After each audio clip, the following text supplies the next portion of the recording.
Okay. Well, thank you so much, first of all, for being here, everybody. We appreciate you taking time out of your busy week to join us to learn about Rotary Youth Exchange. And for those of you that already know about Rotary Youth Exchange and are lending your voice to what we're going to talk about tonight or just here to support, we really want to thank you. It's a program that, as you'll see, is near and dear to many of us, but we hope that you can see why that is and maybe be convinced to get interested in it yourself. So as we get started, what I'm going to do is I'm actually going to pass things off to our chair, the chair of the Rotary Youth Exchange Committee for District 6330, and that is Ross Barnett. So Ross, would you like to say a few words? Sure. And the notes I just took, you just said half of it anyway, so that's cool. This will be really short. Anyway, thanks for coming. Welcome. Yeah, as like Kirk said, we just wanted to take a few minutes to tell you about what we think is the best program in Rotary and why you should support Youth Exchange. My wife Roseanne Field and I got into hosting students many years ago, 1999. And we've hosted over 30 students. It's been a lot of fun. We sent 2 of our kids overseas. Aiden's gonna talk to you in a little bit. And our other daughter, Nathania, is now the president of the Rotaract Club here in Goderich. So yeah. Very Rotary in our family. Well, Youth Exchange at least anyway. So I think that's all I've got, Kirk. Cool. Okay, awesome. Thank you, Ross. Appreciate that. Okay, I'm going to unspotlight him. There we go. Okay, so what we're going to do next is I want to get a little bit of feedback, find out for those of you that are here, why you're here, what you're hoping to get out of it, how involved your club already is or isn't. And instead of doing that through the chat and trying to, filter through all of that, we're going to use some polling software called Menti. So some of you may be familiar with that, but essentially how it works is you'll see the slide come up, and when that happens, I'm going to slide it over to our Menti one. And when that happens, you can either scan that QR code, that code in the bottom left, you can scan it with your phone, and then click on the button that appears, and it'll allow you to go to a window and put in the code, or you can just simply go to what you see here, menti.com. You can type that into a browser, menti.com, MENTI.com, and you just type in the code. It asks you to type in the code, and I will actually pop it right in the chat. So I'm starting off with an easy question just so that we can all kind of figure out how to use it. And that is, of course, how are you doing tonight? So you can enter in your answer, and we can all hear how everyone's doing. And if you click that link I just put in the chat, it'll take you actually directly to the question. We're going to be doing a few of these questions throughout the night. I promise the next questions will be a little bit more useful or relevant to what we're talking about tonight. So you can keep that tab open or that window open. All right, good. Great. Got Tony the Tiger joining us. Nice.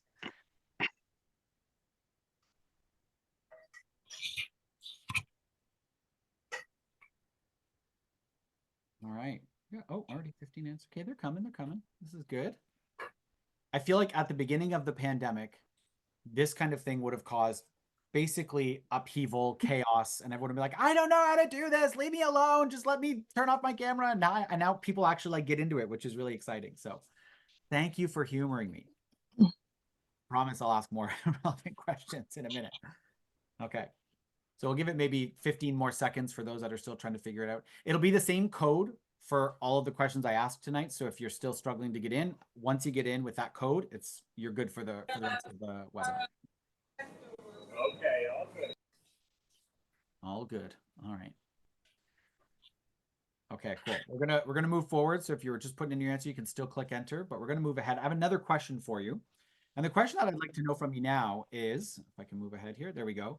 What is your club's current relationship with Youth Exchange? So a new question should have popped up on your phone or on the tab that you were using to answer the first question. I'm just curious to know which ones are already participating, which clubs have participated in the past but are currently not participating, which ones have never participated, and who are those going, I don't actually know. Because we know, I mean, we're an old Rotary district. Some clubs have been around for a long time. So you might be in a situation where you're not sure if your club ever participated. Or maybe you're a new member, so you're not sure. Okay. Oh, 19 answers. Nice. Okay, perfect. So we mostly have it looks like the vast majority have participated, but not currently doing it. a few current people, which is great, a few who have never participated, and a couple that aren't sure. Okay.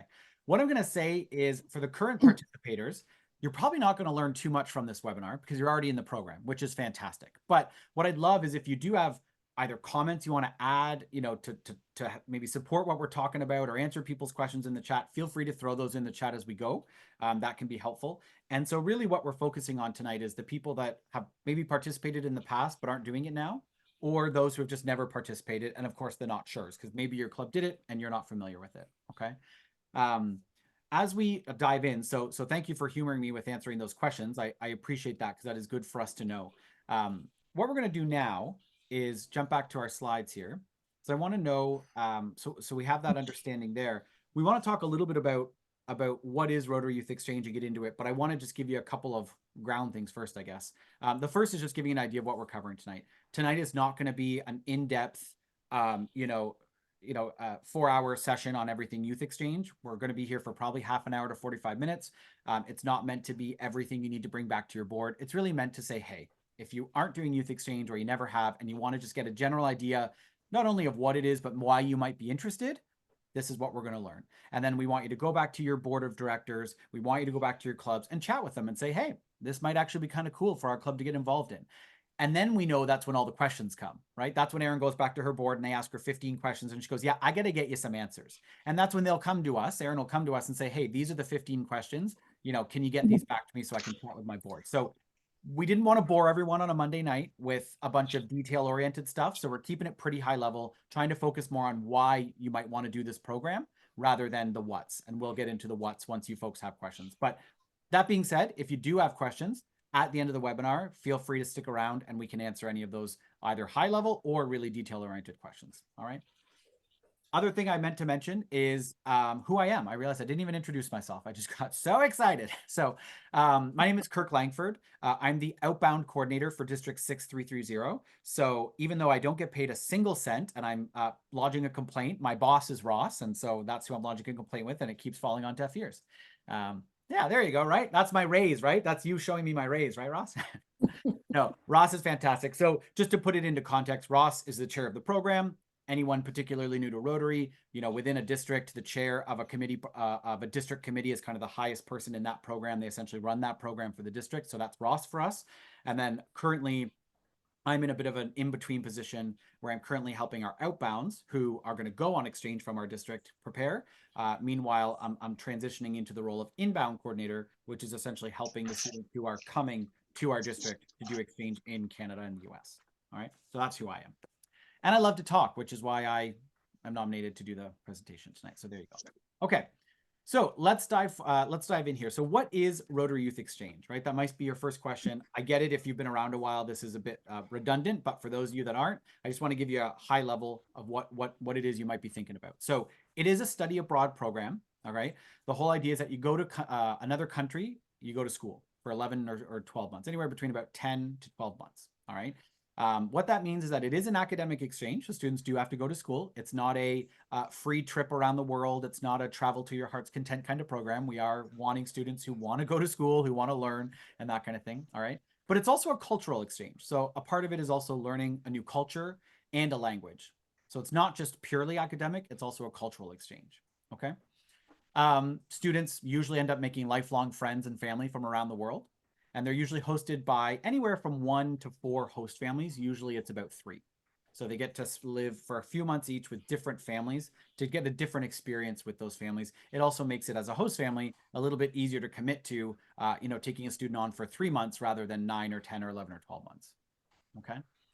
It's supported by Rotary clubs and districts. So it really does run mostly at the district and club level. It's very much a kind of a grassroots project. There is lots of upper level structure, but it really comes down to the clubs and district putting in effort to make it successful.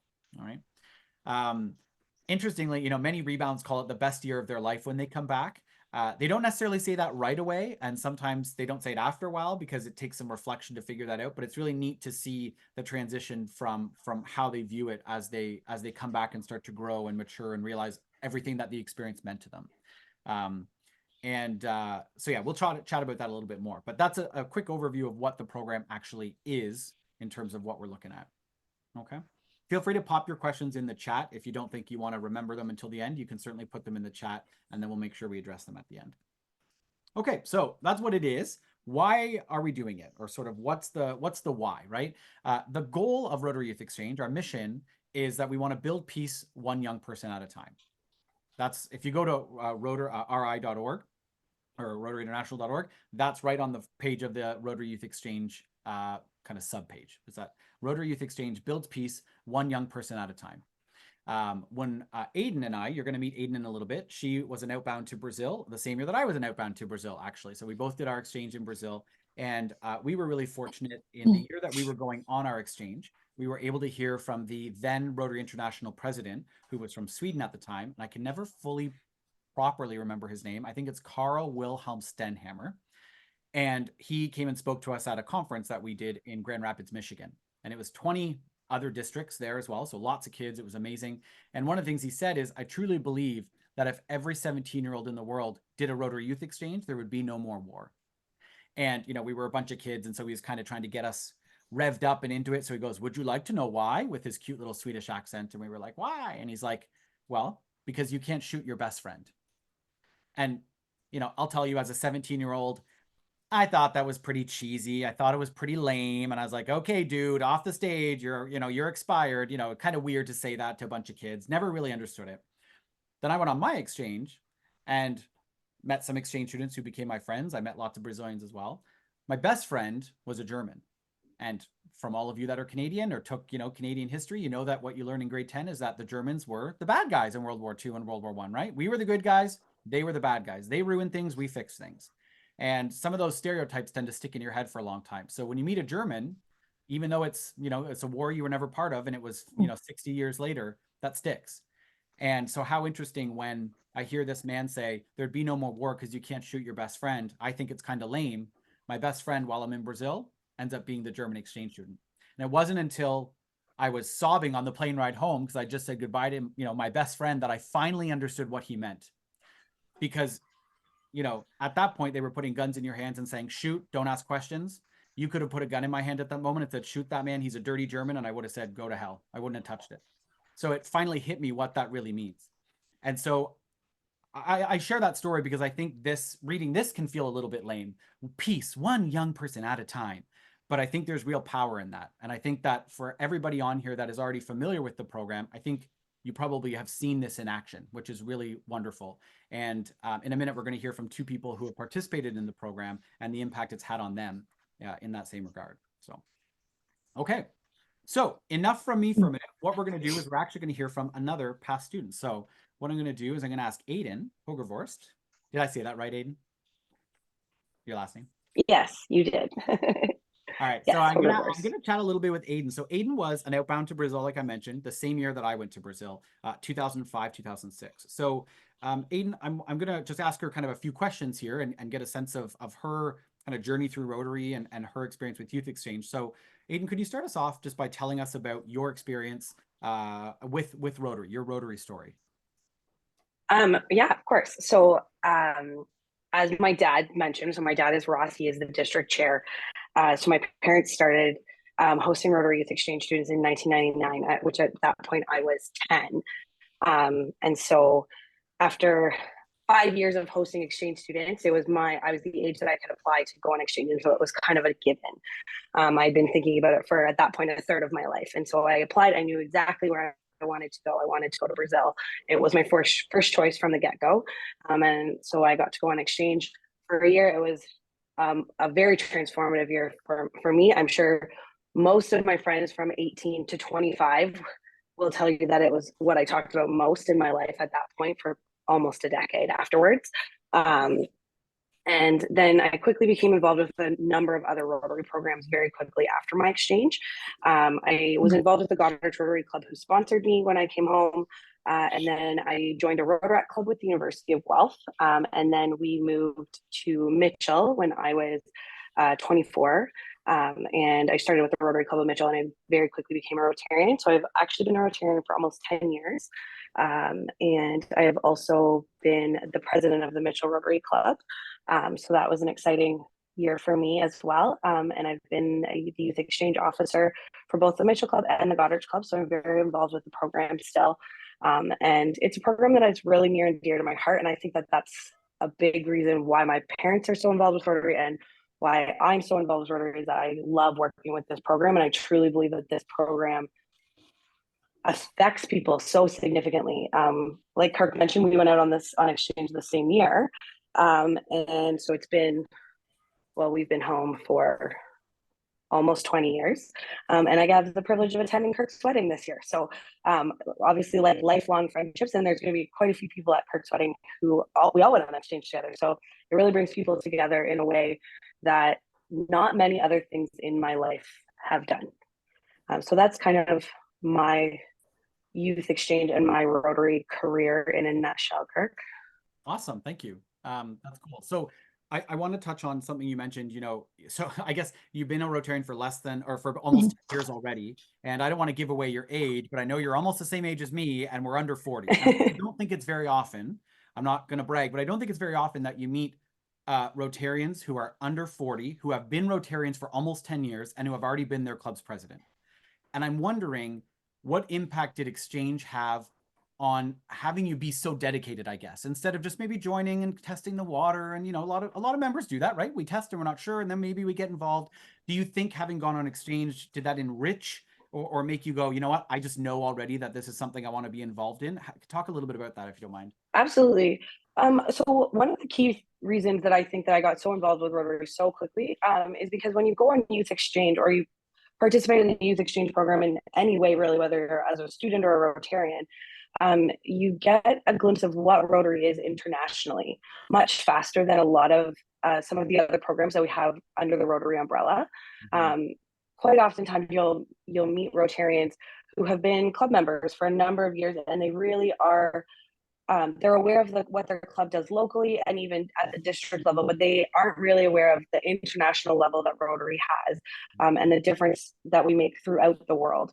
And I think that having that very early on in my life with youth exchange is a huge reason as to why I became so dedicated to the Rotary, just Rotary in general, and why I think that this program in particular can be so effective in bringing people into the Rotary umbrella and bringing in club members over time. Yeah. You mentioned at the end there's something you've talked about a lot with me, and I want to just touch on it a bit. You've talked a lot about, often we think of youth exchange as talking specifically about the kids, and even tonight we're talking to two past students, but you and I have talked a lot about, like, one of the things we forget with youth exchange is it's not just about, Kitty goes on exchange and then she eventually becomes a Rotarian. Yay, we win, we got a member. Because if you think about that, like if that were a sales process and you had to nurture that lead for 20 years to get a lead, you wouldn't do the sale. And yet there's so other connections with an exchange student where you can still, connect and join to Rotary. Like, can you talk a little bit about that? Absolutely. Families, that. Absolutely. Well, so our district committee, we're very lucky that we have a huge number of past exchange students on our district committee. However, our district chair, Ross, my dad, has never been an exchange student, and neither was my mom. But my parents' joy from the youth exchange program comes from the hosting and being parents of outbounds. That is the primary source, like the primary connection that my parents have with the club was through hosting. And so I think that we tend to forget the number of adults who get to interact with our exchange students when they come, or when we send out a student, the number of adults who are interacting with that student abroad. And each one of those individuals who's chatting with that student is a potential Rotarian, because if they see what this program can offer to that youth, and they feel that they can offer something as well, having that person involved in our Rotary Club as a whole can be beneficial. Yeah. I was gonna say I couldn't agree more, but you already know that I agree with that wholeheartedly. Cool. All right. I will say this is you often hear people say, if you had to pick something that you had to talk about for 5 minutes, you have no preparation time, and we're putting you on a stage with a microphone, mine would be to talk about the youth exchange program. So I know that I'm preaching to the choir here a bit. Yeah, for sure. All right. Well, thank you so much, Aiden. I really appreciate that. If anyone has questions for Aiden, feel free to pop them in the chat, and I'm sure she's happy to answer those questions as they come in. So, okay, we're gonna keep moving on. I want to move it back to you folks and go back to another mentee question. And so I want to ask you, why are you interested in Rotary Youth Exchange? So something made you decide to attend tonight. Everyone's got a lot on the go, and yet something made you decide to attend. It's not my beautiful face because I haven't done my facelift yet, so it can't be that. So I want to know, what was it that made you decide to join? I want to know what's kind of piquing your interest, and what is it you feel you could benefit from. So it's definitely my face. Yes, I'm showing this to my fiance and making sure he sees that for sure. But for everybody else, Kirk made me. Cool. All right. I think that's Suzanne because I did make her. That's true. Oh, it wasn't. Okay. So I forced more than one person. This is even better. So I'd like my club to get involved. Yeah.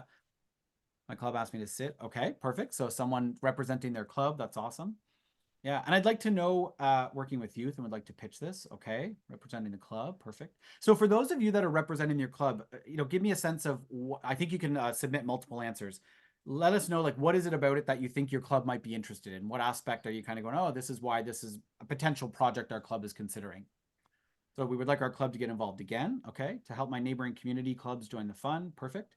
I'm interested in all aspects of Rotary, and youth exchange is something that should be publicized more. Okay. And our club was always involved, but we ran out of kids. Okay. Okay. So looking for potentially a way to recruit more students. That is definitely something to think about. Yeah.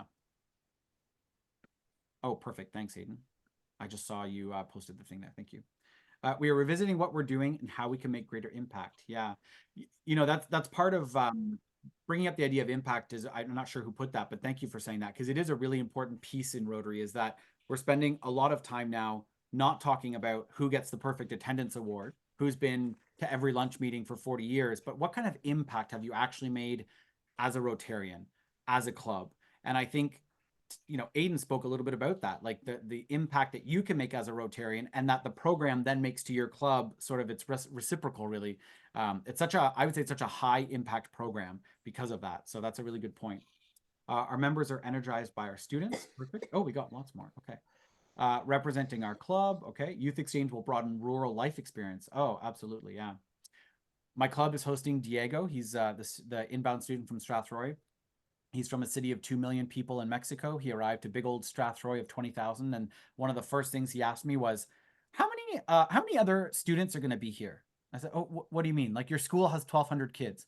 No, like how many exchange students are in Strathroy? I said, one. I said, look in the mirror. It's you, buddy. He was blown away that he was going to be the only exchange student. And at first, it really scared the heck out of him, because he kind of thought, what am I doing in this backwards little town? Why has Rotary put me here? And just the other day I was talking to him, and he made a point about, I love that I'm the only exchange student in my school and in the city. I said, oh, why is that? He said, because I'm so cool. Everyone thinks I'm so cool, and everyone wants to meet me and learn about me. And 8 months before, he was petrified at the thought of, there's not going to be 30 others that I'm going to be able to hang around in the city.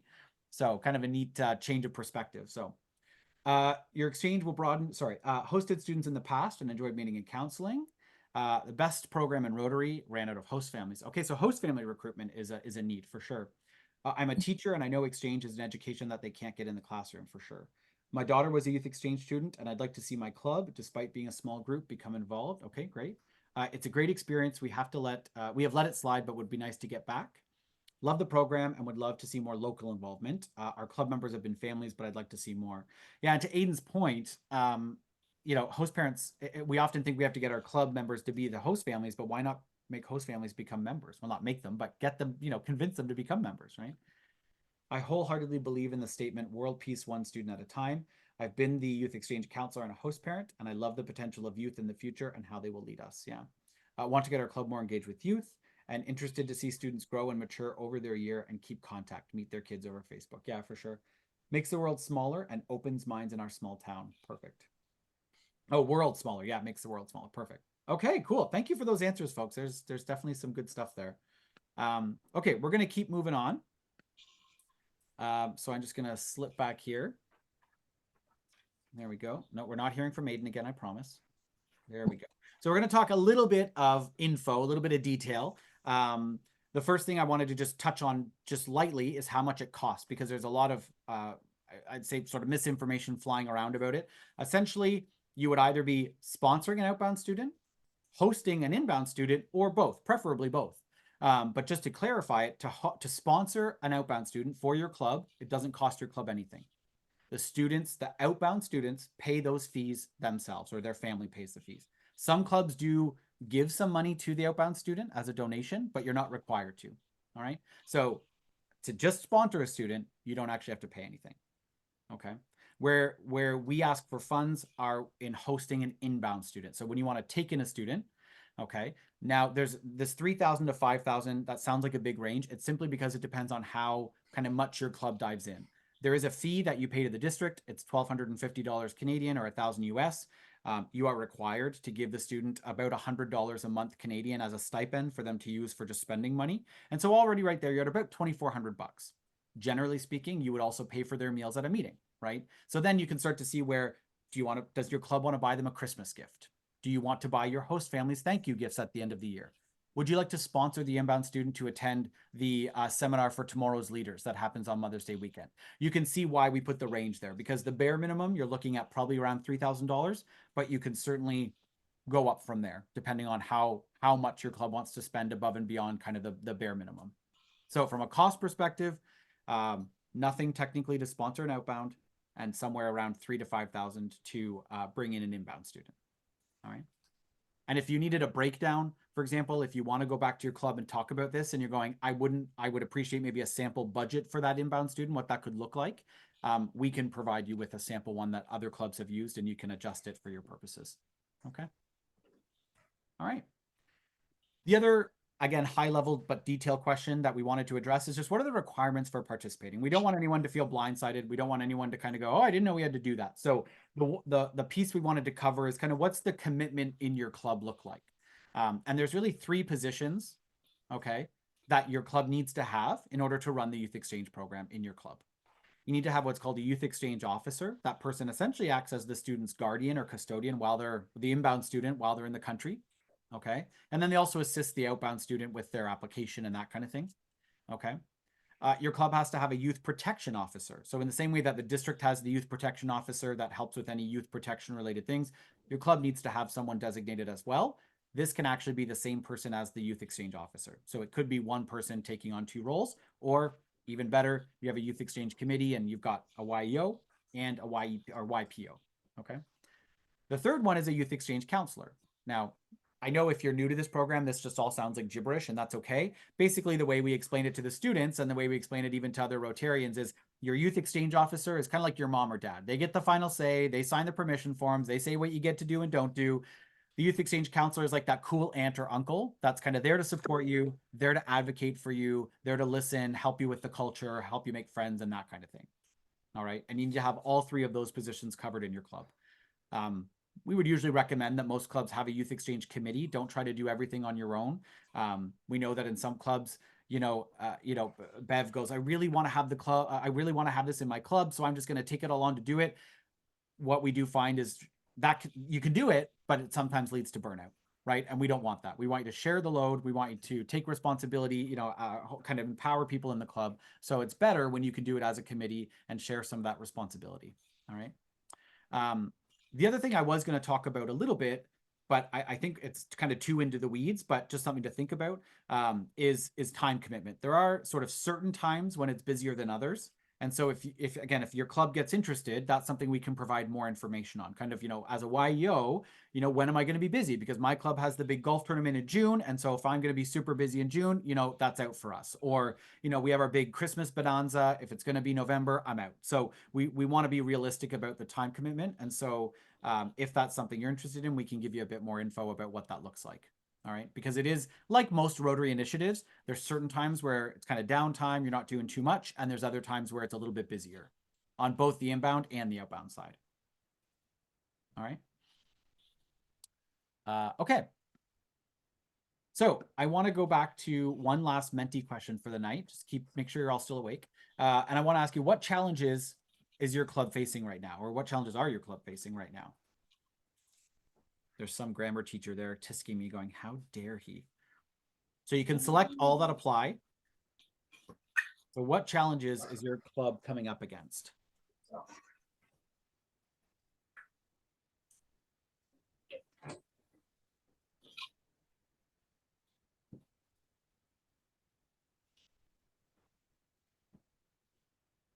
All right. Oh, okay. Yeah. I'm guessing this is most people selecting all. That's my guess here, selecting all that apply. I'm not going to lie, this is a bit of a setup, this question, because what I'm excited to tell you is that all three of these things can be addressed by Rotary Youth Exchange. And we're going to hear from Suzanne in a minute, and she's, I'm sure, going to speak to that a little bit. But, you know, Aiden already did a little bit as well, right? That attracting younger members. Like I said, Aiden's already been a Rotarian for almost 10 years, and she's not even 40. She looks 25, but she's not even 40, right? So, and she's been a club president. You don't see that in a lot of clubs. That's not generally the norm in Rotary, at least not today, right? Creating a vibrant club, sorry, that should not say creating a vibrant club, creating that vibrant club, right? We tend to find that youth bring a sort of vibrance to our club, right? Whether they're actual members that are younger, whether they're Rotaractors, Interactors, youth exchange students, but they tend to liven things up, right? And getting involved in youth service projects. Well, youth exchange is obviously a youth service project. And it also, depending on what your club is with quotas and whatnot, I've seen some clubs be very rigid with this and some not so much, but it's also an international service project in a way, right? Because you're bringing students from abroad, you're sending students abroad. So, and depending on what you do with them, it's local community service, right? Because you're introducing your community to this inbound student, you're getting them to know the surroundings and whatnot. So it can kind of check a lot of boxes. And I think where we're at in Rotary, I mean, I would consider myself a younger member in Rotary, but I'm not blind. I look around to certain clubs and meetings and I go, oh, we're in trouble, right? We need to get some younger members. We need to really become more vibrant. And I really think that youth exchange is one optimal way to do that, right? Now, I'm not saying it's the only way, but it is certainly one really viable way to do that, right? Okay, thanks for, again, humoring me with that. I appreciate that feedback there. Yeah, that's good to know. So, okay, let's jump back here.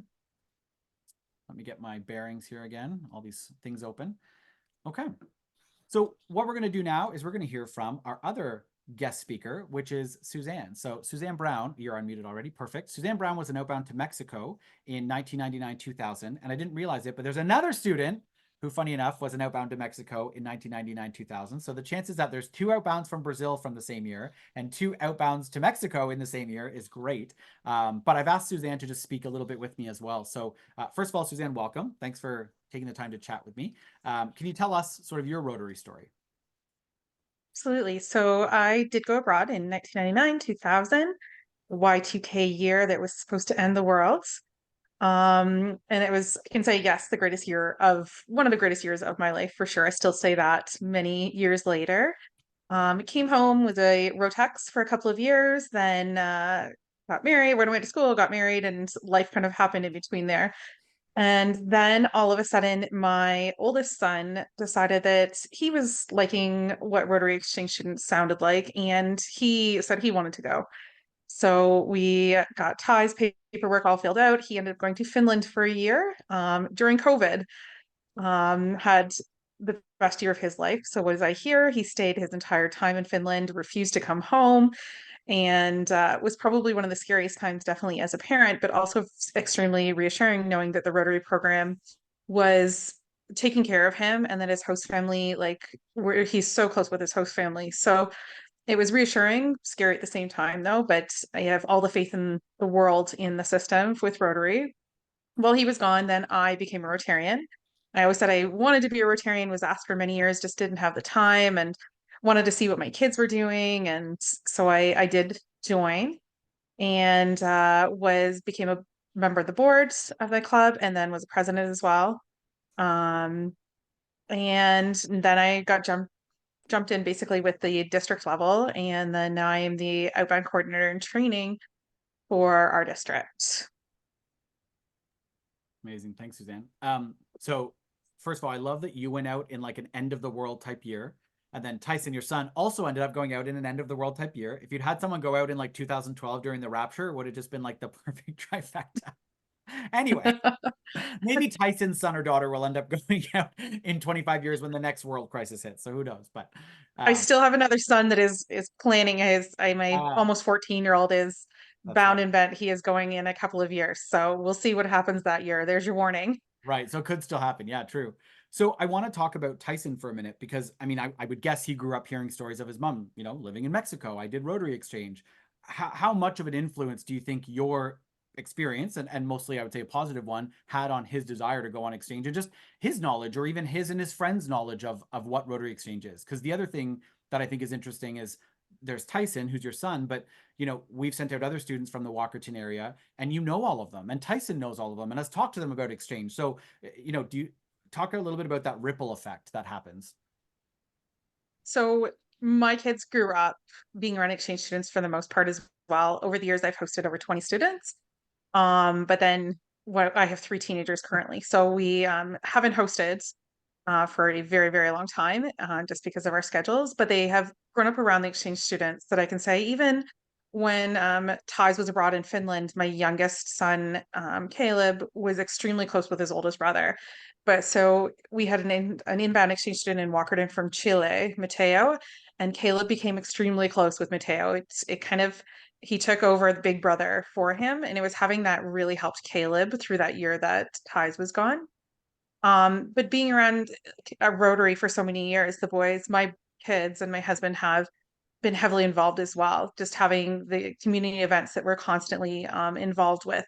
Having exchange students always around our house. We had our Thai exchange student stay with us for almost 3 weeks last Christmas, and being storm stayed for the first time in her life, seeing that much snow and having Christmas with us was, I'd say, life changing for my kids too, because they couldn't understand why she was so amazed of like the Christmas tree. And it's like, you know what, she's never really had a Christmas tree. So it was that very eye-opening experience. Mm-hmm. But it's also taught my children diversity, because we live in a very small town in Bruce County where there's very few, it's not multicultural at all. I will say it's kind of the country bumpkin atmosphere. Mm-hmm. But I can say my kids have grown up around all these exchange students over the years, and it's really broadened them. It's opened their eyes to so many different cultures, to languages, to so many different things. And I love that, when we go out and about, Mm-hmm. they just love meeting new people now and talking about, hey, I know this exchange student from that country and we hosted them, and so they still talk about that it's really broadened their world. Yeah. I think that's really cool, because when again, if we talk about the ripple effect, so that was going to be my follow-up question to you, was about kind of that diversity piece. So you took the words out of my mouth, which is cool. Like, I think it's so neat that, like, not only were your kids' perspectives broadened, but just think of the small town of Walkerton, right? If someone in Mhm. Walkerton or the area were to say something maybe stereotypical or racist of that culture, now your kids can step up and say, no, I know a kid from there. That's not at all what it's like. Or, no, that's not what those people do. Or, like, I think that's also where you see the ripple effect of diversity and equity and inclusion, really, is that we start to become a more accepting group in a town where you might not get a lot of people that aren't from there, or a lot of people that don't look the same as everybody else, right? Absolutely. That's a huge part of it, because we really don't have that in these smaller towns and even in some of the cities Mm-hmm. within our district. So it helped them and really opened their eyes to a lot of different things. Yeah. So I'm going to ask you kind of the same question I asked Aiden, but I am curious to know it. So, you joined, you're now already outbound coordinator when you've only really been around for a short time in terms of being that Rotarian. Do you think if you hadn't been an exchange student that you would have dove in headfirst like that? Do you think you would have been as easy to convince to get involved in a district level committee? Like, I know when I'm talking to a lot of Rotarians, when I do presentations at clubs, there's this sense of like, some of them don't really even realize that there's a district beyond the club. And now you have gone and not only been aware of it, but really, dive, you're right in it. So do you think that's had an impact because you were an exchange student versus just, someone who heard about Rotary from another member and, decided to join? Think it's the combination of both, really, because like growing up with exchange students, I think that really helps. Mm. But I think once you talk to people about the program, it really draws people in. It amazes me that, like, I get questions all the time at hockey and at lacrosse, like, you've got an exchange student with you, kind of what's going on, and we explain all that to them. And hearing more about the program really amazes people, because I'll be honest, I get questioned a fair bit because we do have other programs within our communities. You probably have them as well. And I get questioned, what's the difference between Rotary and the other programs? And I can it's fairly easy to explain, quite honestly, Mm. that I'd say the support system within Rotary just draws people in, because we have probably the best support system Mm. for inbounds, outbounds, rebounds. And once you explain that to a Rotarian, a potential host, family, potential student going outbound, it really is reassuring. And as a like mom that had their son going out, it was really good to see and hear. It was reassuring. And even as a Rotarian, somebody who had already been in the system, it's hearing those things really, it helps people. It really shows them how amazing this program is, that, you know what, we have the inbound, outbound, rebounds. We have the coordinators. We have our district level that is so involved with the exchange students. And then we have a group of just amazing Rotarians that are constantly involved with them as well. So I think that really helps people and really shows them the understanding of it. Um, so I think both sides realistically, but I think just talking about the program in general to the general public, to anybody that asks those questions, and just explaining like everything that's involved with it, that we have constant training and our kids go through a lot just to go. And then the ones that are in here have the support as well from like a district point of view. Yeah. Awesome. Well, thank you so much, Suzanne. We're gonna keep going. We just have a little bit left, but thank you so much. I appreciate your participation. That's awesome. All right. Okay. So the last thing we wanted to chat about was just give you an idea of what the next steps look like if it is something you're interested in. So before I dive into that, I did want to mention two things. Suzanne alluded to one, which was great, but so both Suzanne and Aiden are actually part of our district committee. Suzanne is the outbound coordinator, like she mentioned, and Aiden is our conference coordinator. So she deals with a lot of the logistics surrounding the conference. But what that's to say is that we have a really great district committee. I know there's a lot of district level programs in Rotary, and it's sort of like the info's there, but you got to do a lot of fishing and searching on your own to figure out what to do or not to do. One of the really cool things about Rotary Youth Exchange is, specifically in our district, we are really lucky to have a wealth of experience at the district level. And so if you decide you want to get involved in the program, you're not alone. You're not kind of going to be left to your own devices. We're here to support you because we know that it can be an intense program. Taking care of a minor that's been sent across an ocean is no small thing, and we recognize that. And so we don't want to leave you to your own devices. We want to make sure that you have support. So if you decide to move forward, you will definitely be supported. The other piece I wanted to mention is that we do work quite far ahead in this program because we're part of a larger organization within Rotary called Central States Rotary Youth Exchange. It's a compilation of about 20 districts in the area that participate in youth exchange. And because of that, we are kind of working a year and a half ahead in terms of our commitment. So we're telling the larger organization a year and a half in advance, yes, we're willing to accept this many inbound students next year. And, we're expecting to send this many outbound students. So I just want to be fully transparent in saying that if you're interested, even if you say, I'm going to work super fast and get it all done, you still wouldn't be eligible to get an inbound student this coming September. So 6 or 8 months from now, you'd be working to get an outbound the following year. So you would spend the next kind of year and a half prepping for that student. You'd find out who they are kind of 2025, early 2025, and then they would come for the school year of 2025, 2026. If you're interested in sending in an outbound, so a student from here that would go abroad, you could start recruiting them kind of in the next little while to send out in the same school year, and they would be training with us throughout the next year, preparing to go on their exchange. All right. So I just want to be, I don't want to deflate anyone that's really excited about it, but just because we have to work that year and a half in advance, we can't just take a club that says, yeah, I'm on, let's do it. And then we go, okay, you know what? You're getting a kid next week. It's going to be a bit of a process, but that's why we want to start this process. Because like most Rotary projects, we know that it takes time and you need to talk to your board and get everybody on board and discuss budgeting and whatnot. So just kind of full transparency there. So next steps are, there's 3 of them. Really just ask your questions. Go back to your club, discuss it. You can obviously ask questions here before you log off too. And then also we're happy to present to your club. That's easier. If you come back with a list of 15 questions and you go, I don't know how to answer these, I would prefer it if someone could just come and talk to my club. We will do our best to arrange that as long as it's feasible for someone to get to your club, or we can do it virtually. We'll be happy to chat with your club. We will send Ross anywhere we can to get him away. So just kidding. All right. Next, we would say start forming or thinking about your youth exchange committee. This is one of those projects that does have to have a pretty dedicated volunteer or team of volunteers in order to run successfully. So you don't want to commit to the project without the right people in place. I'm in leadership training, and one of the things my boss always says is who, not how. So when you need something done, you got to think of the right person to do it, not what needs to be done, because the right person will get the work done, or the right people. So you want to start thinking about who would that youth exchange committee be. All right. And then the last thing is get a club consensus. So get a club commitment get a commitment from your club and make sure that you get youth exchange included in next year's budget. It seems like a small thing, but we have had issues where a club went, yeah, we wanted to participate, but it didn't get put in the budget and it's not exactly $100. So my club has said no for this year. And again, because of the timeline, then you're waiting a full extra year before your club's able to participate in it again. So if you think it's something your club might be interested in, you want to make sure that you're chatting about it, get it involved in the 2024-2025 budget, so that then you know it's kind of on the docket and that you've got the funds there. And then what you would do is you'd actually tell us this coming November that you want to take an inbound student for that next school year. So that's why you're working that year and a half ahead, because we're required to give our commitment in November of the previous year. Okay.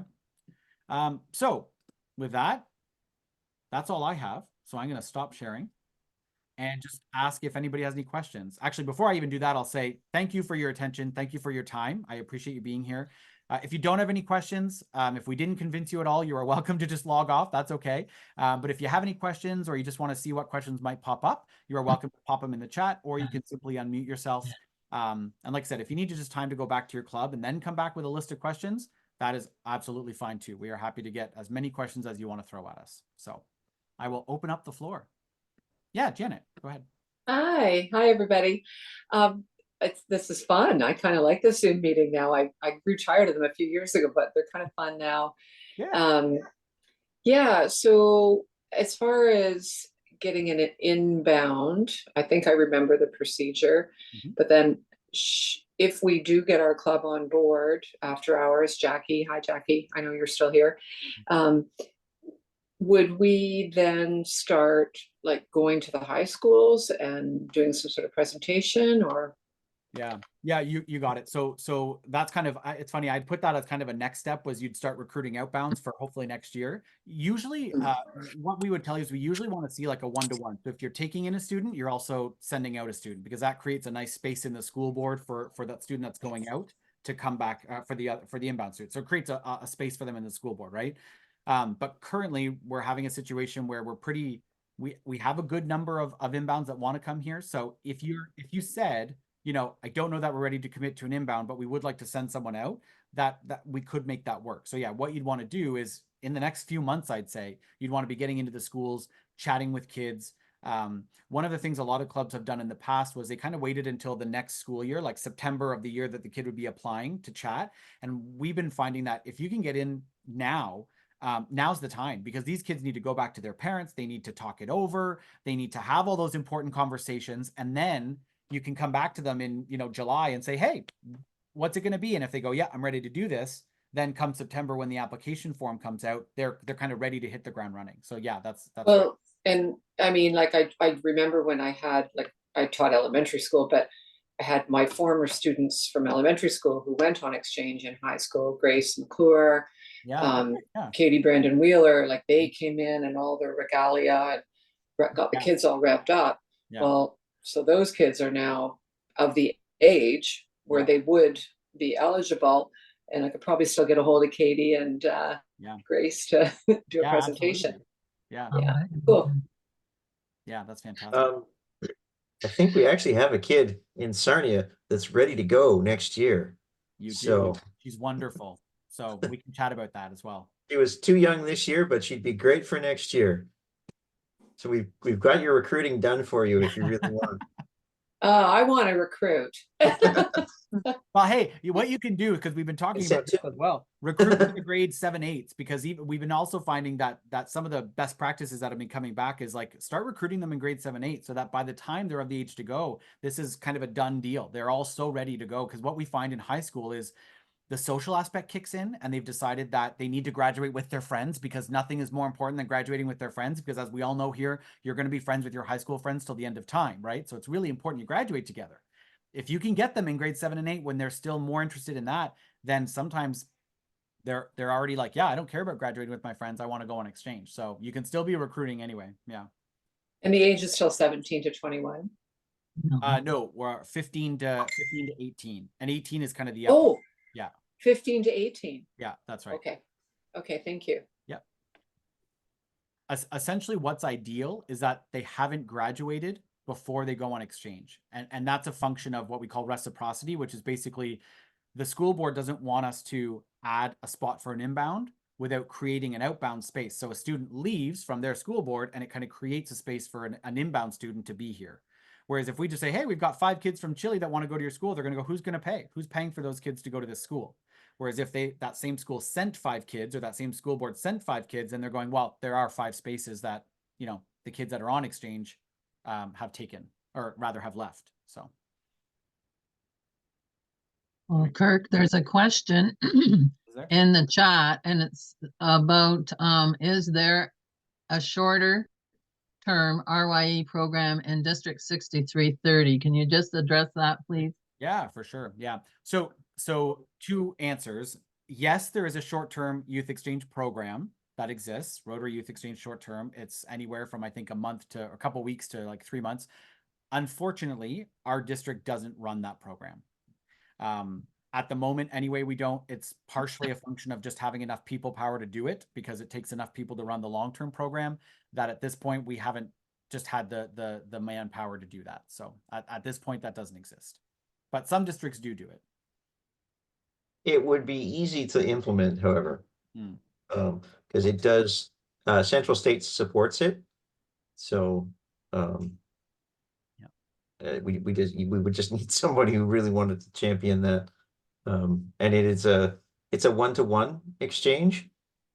So you basically have to find a partner overseas, and the student here goes to their house for the same amount of time as that student comes here. So it's usually in the summer.